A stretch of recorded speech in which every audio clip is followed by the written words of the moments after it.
What is up, Tech Gang? Stefan here from TechRight. Today I'm going to be giving you my full review on the Moto G6 Play for Boost Mobile. Stay tuned.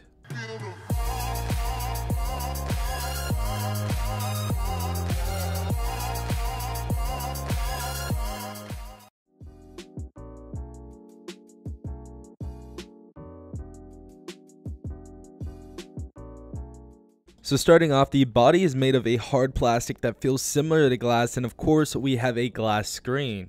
As far as its robustness, I have dropped this device multiple times and I haven't experienced any cracks and or scratches, so definitely a durable phone. And even if you are scared of cracking it, you're offered a clear TPU case in the box, so that's always nice to see. Taking a look at the screen, we have a 5.7-inch HD screen that is actually pretty alluring to say the least. Watching videos and movies are going to definitely be a joy for you. Yes, it is not 1080p, but it definitely looks nice, and you really wouldn't even be able to tell the difference even being an inch away from the display.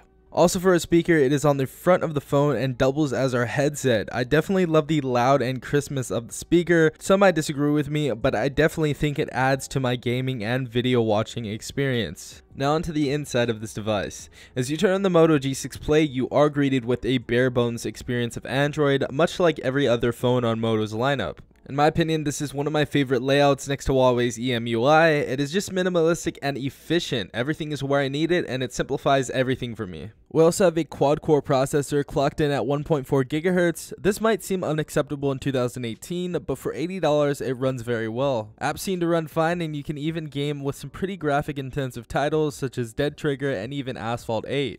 The only thing really to complain about in this phone spec-wise has to be the 2GB of RAM and 16GB of internal storage. With the 2GB of RAM, you will experience some apps not working too well when multiple apps are open.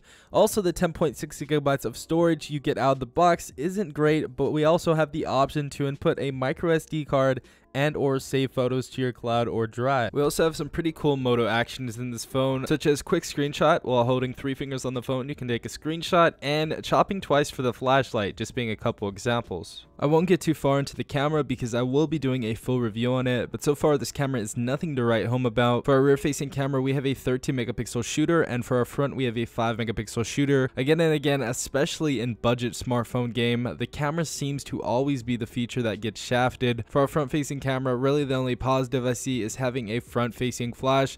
Other than that, it's not too great. Also, for our rear facing shooter, we can take some nice photos, but as for recording, it honestly isn't too good. It really just feels like an upscaled 480p. For the battery, it's just short and simple. We have a 4000 mAh battery, and I've been consistently getting a whole day off of one single charge. We also have rapid charging, which charges your device fairly quick, probably in about an hour or so. So should you pick up the Moto G6 Play for $80? My answer has to be a definite yes. We definitely have some solid specs factored in with a beautiful display, nice build, and a great battery. This phone is enticing even for people that don't have Boost or Sprint, and is definitely just an all-around solid phone. But yeah, I hope you guys did enjoy that video. Please leave a like down below, as well as subscribing if you guys are not a part of the Tech Gang already. Also hit the notification bell if you want to be notified every time I do upload. But yeah, I'm gonna go ahead and sign out. This has been Stefan from TechRight. Peace out, Tech Gang.